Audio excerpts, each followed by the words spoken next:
पर क्लिक करते ही पूरा फॉर्म आपका डाउनलोड हो जाएगा। हरीश भैया को बोल देना एक बार कि इस फॉर्म को ना, इसके फॉर्म को ड्राइव पे लेके और लिंक बना देंगे और इस वीडियो के कमेंट सेक्शन में पिन करा देंगे, ठीक है। तो क्लिक करोगे, कहीं वेबसाइट पे जाने की जरूरत नहीं है, मैं आपके लिए ये काम कर देता हूं, टक से क्लियर हो जाएगा। चलो आगे चला जाए। अब आपको ये फॉर्म भर के भेजना कहाँ है। अब देखो फॉर्म कैसा खुलेगा आपका, तो भैया जी फॉर्म खुलेगा ये। इस फॉर्म में कुछ बहुत तोप चीज नहीं है, केवल आपकी बेसिक डिटेल है।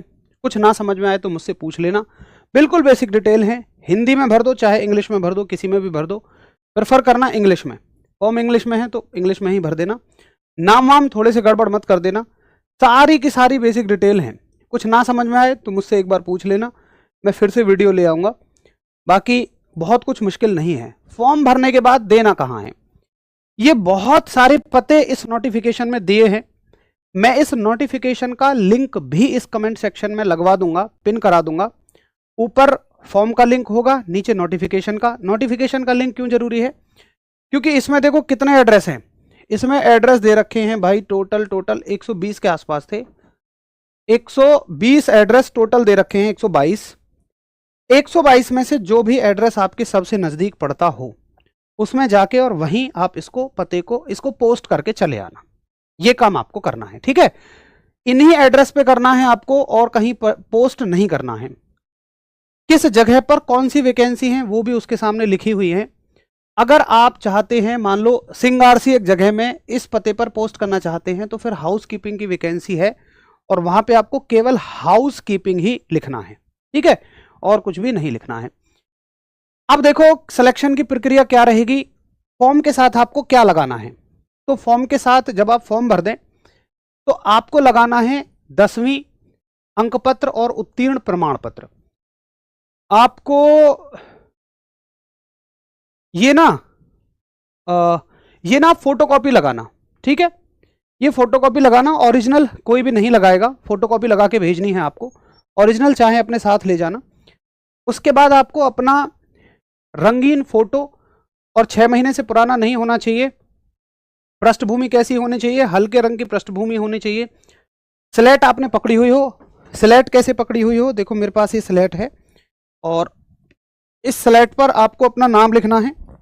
यहां पर आपने स्लेट पकड़नी है, यहां पे अपना नाम लिखना है। नाम लिखा हुआ है जैसे रवि, सॉरी नीचे लिखना है DOP, डेट ऑफ फोटो, और यहां पे आपको डेट ऑफ फोटो भरनी है। सभी फॉर्म भर सकते हैं, ऑल इंडिया वैकेंसी है ये। एक वैकेंसी रैली भर्ती आई हुई है, एक ये है, तो इसको तो सभी भर सकते हैं, ठीक है। ये आपको इस तरह से फोटो ले लेना है। मैं बताऊंगा आपको कि सिलेबस क्या है, कहां से पढ़ना है, कैसे है। अगर आपकी उम्र 18 से कम है तो आप एक पेपर पे लिख के ले जाएंगे कि स्वयं की अपने माता पिताजी की सहमति के मैं इस भर्ती में खुद से शामिल हो रहा हूं, ठीक है। अच्छा, उसके अलावा अगर आपको मान लो आप खुद 18 साल से बड़े हैं तो आपको अपनी स्वयं की सहमति दे देनी है। परीक्षा का क्रम क्या रहेगा, सबसे पहले आपका रिटर्न एग्जामिनेशन होगा। रिटर्न एग्जामिनेशन के साथ आपको क्या लेके जाना है, आपको प्रमाण पत्र, अंक पत्र लेकर जाना है, यानी 10वीं का मार्कशीट वगैरह सब ले जाना ओरिजिनल में। फॉर्म के साथ ओरिजिनल मत लगाना, आपको खुद लेकर जाना है ओरिजिनल को, है ना। मैंने भैया एज लिमिट बता दी है, एक बार पीछे देखिएगा। अंक पत्र की इंटरनेट प्रति स्वीकार्य नहीं है, यानी कि आपको ओरिजिनल ही मार्कशीट लेकर जानी है। अगर किसी ने कहीं भेजी हुई है मार्कशीट तो मंगवा लो, अपनी ओरिजिनल मार्कशीट चलेगी। उसके अलावा लिखित परीक्षा में क्या होगा भाई, लिखित परीक्षा का पैटर्न है, इंग्लिश के 10 सवाल पूछे जाएंगे, जीएस के 10 सवाल पूछे जाएंगे। इंग्लिश के 10 सवाल, जीएस के 10 सवाल, टोटल 20 सवाल पूछे जाएंगे। भैया जी तैयारी कहां से करूं, भाई देखो अगर आप बिल्कुल फ्रेशर हैं तब तो मैं आपको सजेशन दूंगा कि आप हमारा कोई एक बैच उठा लीजिए। सुनना मेरी बात को, ये मत कहना कि हाँ बैच बेच रहे हो, सुन लो मेरी बात।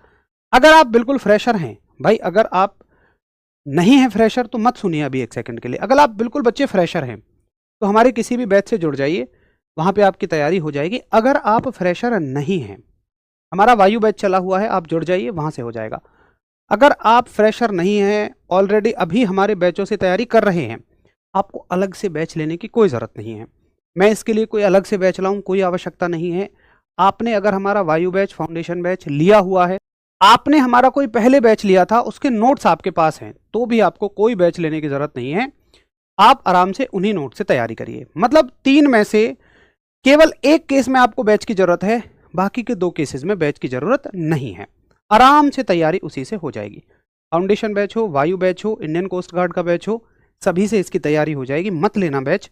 बट अगर नहीं है, आप फ्रेशर हैं, तो भाई फिर आपको लेना पड़ेगा, क्योंकि सब कुछ इसकी प्रोसेस थोड़ी सी जल्दी होगी, थोड़ी सी फास्ट इसकी प्रोसेस होंगी, तो उतने में शायद किताबों से आप ना कवर कर पाए। ठीक है, चलो उसके बाद अच्छा, ये जो बैच है मैं आपको बता दूं, हमारा वायु बैच या फाउंडेशन बैच, ये पहले के चले हुए बैच हैं। तो अभी जितना सिलेबस रह गया है उनकी क्लासेस लाइव मिल जाएंगी, और जो सिलेबस पूरा हो चुका है उनकी क्लासेस आपको रिकॉर्डेड फॉर्म में मिल जाएंगी। ठीक है, आगे उसी दिन, देखो ये कह रहे हैं कि उसी दिन हम आपका फिजिकल कराएंगे, और फिजिकल में होगी आपकी 1600 मीटर की दौड़ को, एक सेकंड रुको, 1600 मीटर की दौड़ को 6.5 मिनट में कराया जाएगा, जिसमें आपको उसके बाद 10 पुशअप करनी होंगी 1 मिनट में। और दौड़ जैसे आप दौड़ लगा के आए तो 10 मिनट के बाद आपको 10 मिनट रेस्ट मिलेगा। 10 पुशअप 1 मिनट में लगानी होंगी, फिर 10 मिनट के बाद 10 सिटअप 1 मिनट में लगानी होंगी, फिर 10 मिनट के बाद 20 स्क्वाट 1 मिनट में लगानी होंगी।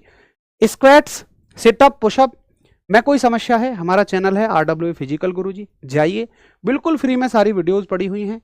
एक उस पर 2 हमारे कोच हैं, उन्होंने बहुत अच्छे से सारी ट्रिक्स बताई हुई हैं, एक बार आप वहां से सारी चीजें देख सकते हैं। उसके बाद आप सभी का स्ट्रीम सुटेबिलिटी टेस्ट होगा। देखो इसमें मजे की बात है, GD नहीं है, ग्रुप डिस्कशन नहीं है, एग्जाम है, उसी दिन आपका फिजिकल हो जाएगा उसी दिन आपका स्ट्रीम सुटेबिलिटी टेस्ट, मतलब आपको थोड़ा बहुत खाना वगैरह के बारे में चेक कराया जाएगा, थोड़ा बहुत आपको साफ सफाई से संबंधित चीजें पूछी जाएंगी, करवाई जाएंगी, तो वहां पे वो सब करके दिखा सकते हैं, कोई समस्या वाली बात ही नहीं है। उसके बाद आप सभी को, अब देखो ये सारी चीजें हैं जो आपको वहां करके दिखानी होंगी। भाई उन्होंने साफ साफ लिखा कि जैसे मान लीजिए तुमने कह दिया जी मैं तो मांस नहीं पका सकता, भैया मांस भी पकवाया जाएगा, मैं सीधी बात बता रहा हूं, मांस भी पकवाया जाएगा। अगर आपने कह दिया जी मैं नहीं पका सकता तो फिर आपको अयोग्य घोषित कर दिया जाएगा। क्या क्या काम करवा रहे हैं? मांस, सब्जी, मछली काटने सहित खाना पकाने से जुड़े कार्यों के कौशल का प्रदर्शन, रसोई के उपकरणों को संभालना, व्यंजन तैयार करना और भोजन प्रस्तुत करना, ये सब काम आपसे वहां करवाए जाएंगे। रसोई भोजन कक्ष की सफाई और स्वच्छता संबंधी आवश्यकताओं का ज्ञान तथा उसे बनाए रखने की प्रवृत्ति या रुझान, साफ सफाई आपको आनी चाहिए। भोजन, पानी, पेय पदार्थ परोसने के कौशल का प्रदर्शन, पानी कैसे देना है, ये सब कैसे देना है। व्यक्तिगत स्वच्छता और प्रस्तुति, आप खुद साफ सफाई कैसे रख सकते हैं। खाना पकाने के उपकरणों और रसोई में आग सुरक्षा सावधानियों का सामान्य ज्ञान, ये आपसे सब करवाया जाएगा। पूछ लेंगे कि बताओ आग लग गई है तो सिलेंडर को किस तरह से यूज करोगे, कैसे चलाओगे, ये तमाम चीजें थोड़ी मोड़ी यूट्यूब आदि से देख जाना कि सिलेंडर कैसे ऑपरेट होते हैं। ये हाउसकीपिंग में क्या क्या है कि भाई आप फर्श आदि को कैसे साफ रख पाते हैं, घास काटना, बगीचे में पानी देना, गड्ढे खोदने की योग्यता, बर्तन धोने की योग्यता। और निम्नलिखित में से कोई एक काम, या तो आपको कपड़े धोना और उन्हें प्रेस करना आता हो, या आपको हाथ और आंख के आवश्यक समन्वय के साथ बाल काटना, ड्रेसिंग, शैम्पू करना। मतलब अगर आपको बाल वाल काटने आते हैं तो भी आप चल जाओगे, या तो कपड़े धोना आना चाहिए, या आपको बार्बर वाला काम आना चाहिए, या आपको मोची वाला काम आना चाहिए, या आपको कपड़े सिलाई वाला काम आना चाहिए। ये सब काम आपको आते हैं तो चल जाएगा। ये सारी प्रोसेस एक ही दिन में हो जाएगी। इसके हो सकता है कि वो बाद में मेडिकल कराएं या सेम डे मेडिकल करा सकते हैं। मेडिकल में आप सभी की इतनी सारी जांचें होंगी, वैसे ज्यादातर चांसेस हैं कि मेडिकल बाद में ही कराया जाएगा, है ना, मेडिकल इसमें बाद में कराया जाएगा। ये सारे के सारे टेस्ट अपने मेडिकल में कराए जाएंगे। इन टेस्ट को देख लो, चाहो तो पहले ही करा लो, कुछ घटा बढ़ा लगे, जैसे कई बार कुछ चीज बढ़ जाती है तो डॉक्टर साहब हल्की फुल्की दवाई देके उसको ठीक कर देते हैं। ठीक है भाई, चलिए, तो ये कह रहे हैं आने जाने का खर्चा आपको खुद ही वहन करना होगा, हम कुछ भी इसमें नहीं देंगे। ये तमाम चीजें हो गई हैं, और ये हो गया आपका पूरा का पूरा भर्ती के बारे में जानकारी। अब कुछ ऐसा डाउट जो मैंने इस वीडियो में कवर ना किया हो, जो बच्चे हमारे बीच में जुड़े हैं वो प्लीज पूरी वीडियो देखना। एज लिमिट क्या है, ये क्या है, ये तमाम चीजें मैंने आपको बता दी हैं।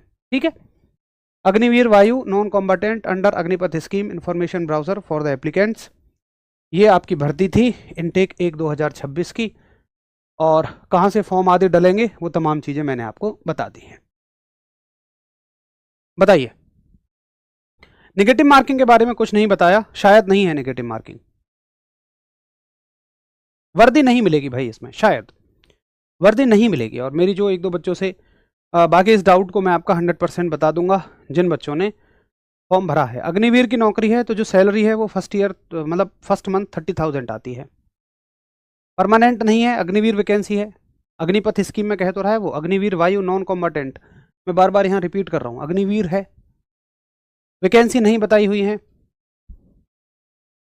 वैकेंसीज इसमें नहीं बताई हुई हैं। और कोई डाउट आपका? क्या लड़कियां फॉर्म भर सकती हैं? बिल्कुल भी नहीं, केवल लड़के फॉर्म भरेंगे, लड़कियां फॉर्म नहीं भरती हैं। फीस क्या लगेगी? फॉर्म भरने की कोई फीस नहीं है, केवल पोस्ट की फीस होगी, फॉर्म भरने की कोई फीस नहीं है। फॉर्म अपलोड करिए, डाउनलोड करिए और डाल दीजिए। कट ऑफ कितनी जाती है? कट ऑफ बहुत ज़्यादा नहीं जाती है, लगभग आपके 20 में से 10-12 क्वेश्चन ठीक हैं तो सिलेक्शन हो जाता है अगली स्टेज के लिए, फिजिकल आदि के लिए। फिर एक बाद में फाइनल कट ऑफ बनती है, तो 10 में से 12-13 क्वेश्चन तो ठीक करने की कोशिश रखना ही, 10 मिनिमम, 12 एक मैक्सिमम।